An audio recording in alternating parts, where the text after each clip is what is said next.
Ano ba ang dapat mong gawin para ma-obsess ang isang lalaki sa'yo? Napakaganda itong topic natin na ito at asahan nyo marami kayong matututunan. So, let's go na.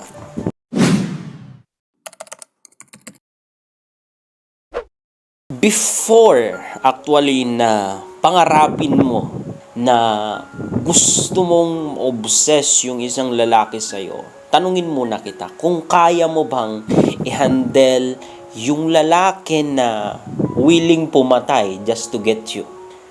Willing to destroy anything in their way just to be with you, just to get you. Maganda po yun, pero ang problema kasi, kapag na-obsess yan, nako kaibigan, medyo mahirap i-handle kasi asahan mo sobrang seloso yan, asahan mo clingy yan, asahan mo na masasakal ka dyan. And sabi ko nga, there's the good side kasi gagawin nila ang lahat just to have you. Ang problema dito, kapag nasobrahan, they can manipulate other people, they can hurt other people just to have you. And ang tanong ko sa'yo, ready ka ba na i-handle yung ganitong klase ng lalaki? Kasi trust me, it's not easy.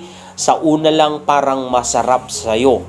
But trust me, at the end of the day, habang tumatagal kayo, nasasakal ka, and you want to get out in that kind of relationship. That is why I don't advise you actually na maghanap ng lalaki na ma-obsess sa'yo. Because in the first place, obsession is toxic.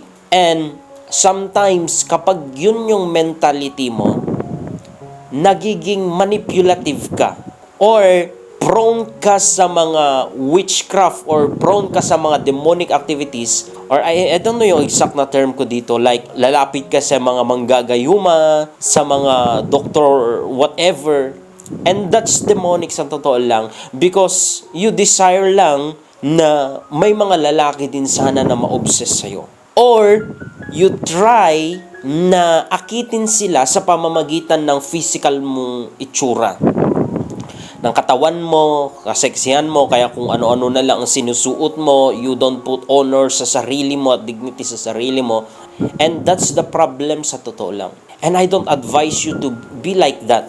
Pero kung gusto nyo, ay meron akong isi-share na idea sa inyo na mas magandang way para magiging pangarap ka ng isang lalaki. Hindi sa ma-obsess siya, kundi makikita ka na ito yung tipo ng babae na gusto kong mamahalin, gusto kong magiging kasama sa buhay, alam kong may maganda siyang magagawa sa aking buhay, may dadagdagan sa aking buhay, at ito yung tipo ng babae na worth it pahalagahan.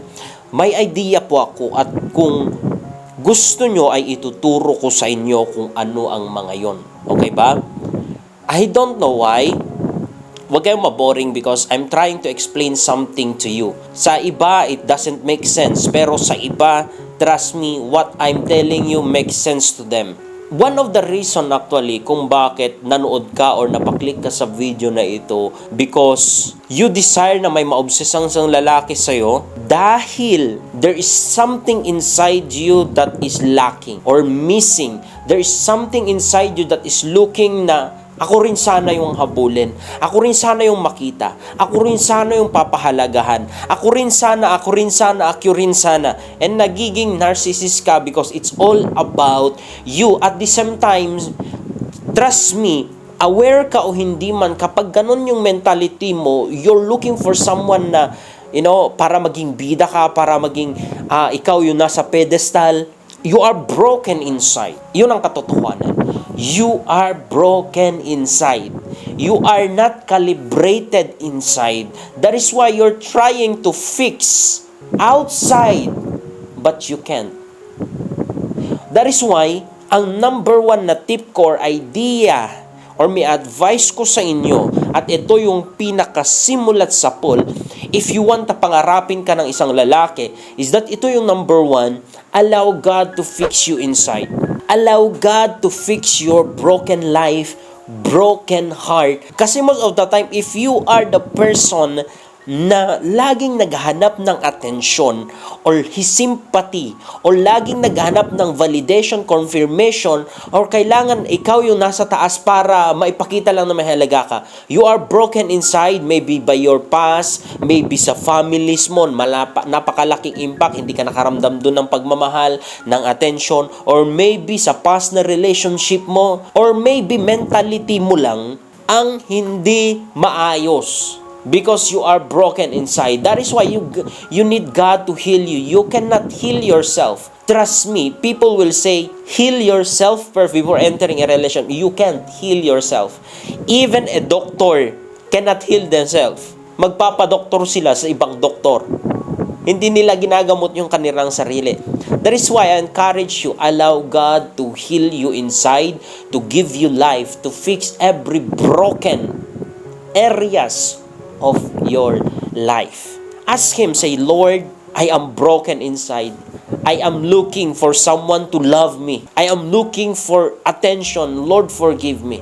You are the one who's always available na lagi at handang magmamahal sa akin.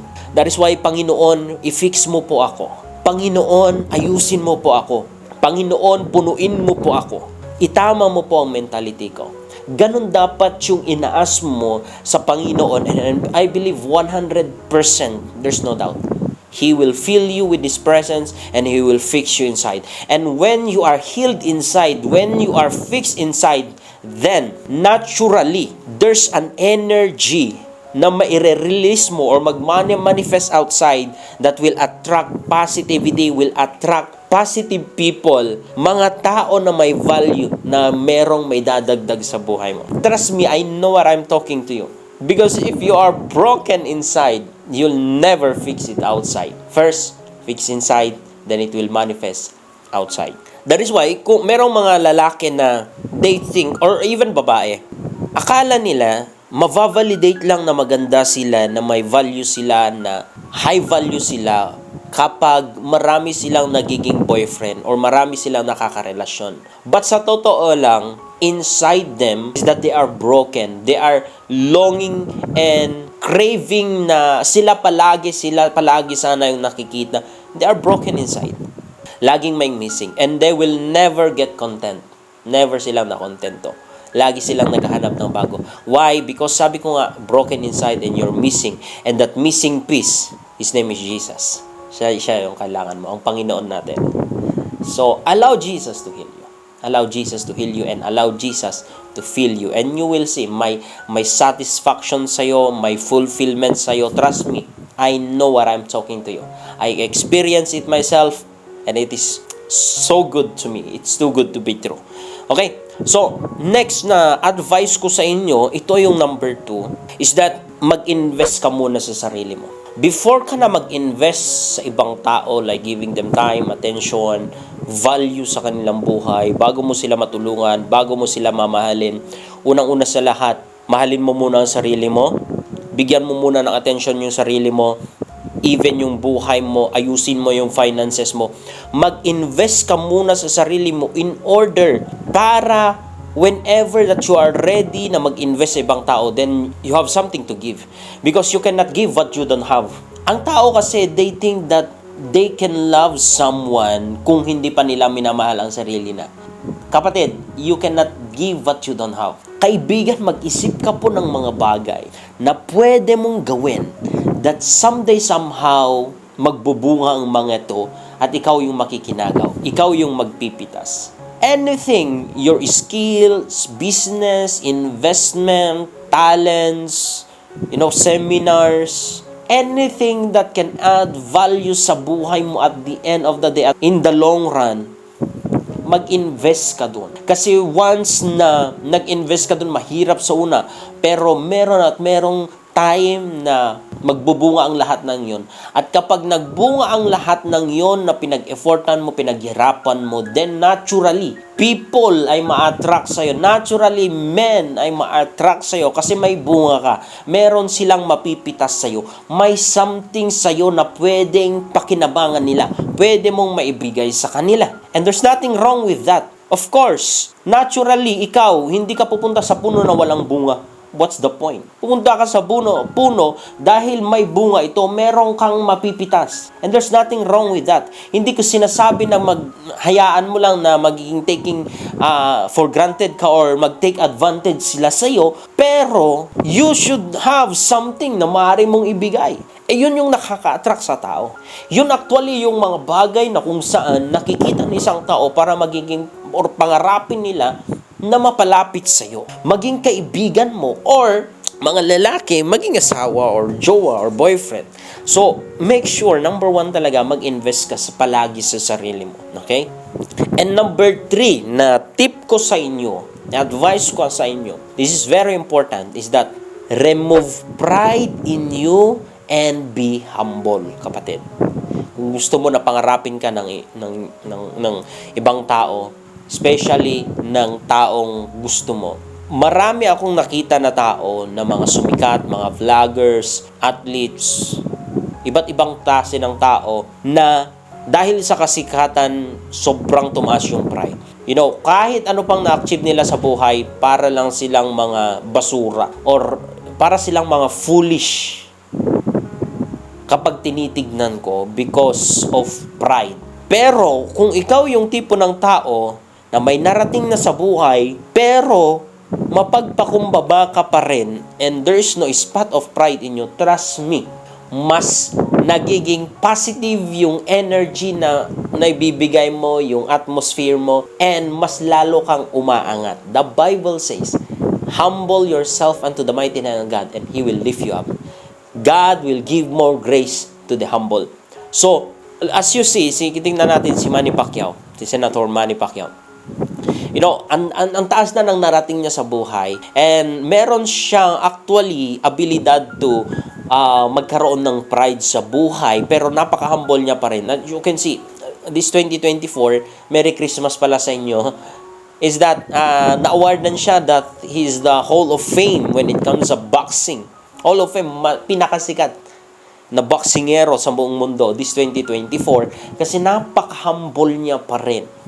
So, mga kapatid, it's foolishness actually ang pagiging pride sa buhay. Don't be proudful, be humble, and allow God to lift you. Allow God na siya ang magpasikat sa'yo. So, kapatid, alam ko na medyo malayo sa relationship ito, pero trust me, it will affect sa totoo lang yung relationship nyo. And it's a broader aspect kasi pati buhay nyo. For me, I don't want to be with the people na napakataas ng pride, napakataas ng ego, ayaw magpatalo, punong-puno ng sarili. Ayaw ko yung mga ganong klase ng kasama or atmosphere. I don't like it. Lumalayo ako sa mga ganon because I know it's toxic and it's not good atmosphere. So, kahit ito lang yung taglay mo, kaibigan, naturally, hindi man ma-obsess yung isang lalaki or yung mga taong gusto mo at mga taong kaibigan mo, pero they love to be with you. They love to be with you. Kaibigan, nasanay kasi tayo or gustong-gusto natin yung easy lang, you know? Kaya gustong-gusto natin manonood ng mga video ng ibang mga vloggers na number 1, number 2, number 3, na napaka-easy lang, ganito ang gawin mo, ganito. Trust me, what I am telling to you, kung ano ang ina-advise ko sa inyo is more than sa mga step by step na process. You know? Step by na gagawin. This is more than. Okay? Allow God to heal you. Mag-invest ka sa sarili mo. And then, magpakumbaba palagi. Be humble. Trust me. Trust me. Ikaw din lang ang magpapatunay someday somehow na tama ang mga ina-advise ko. But anyway, this is a free advice. Take it or leave it.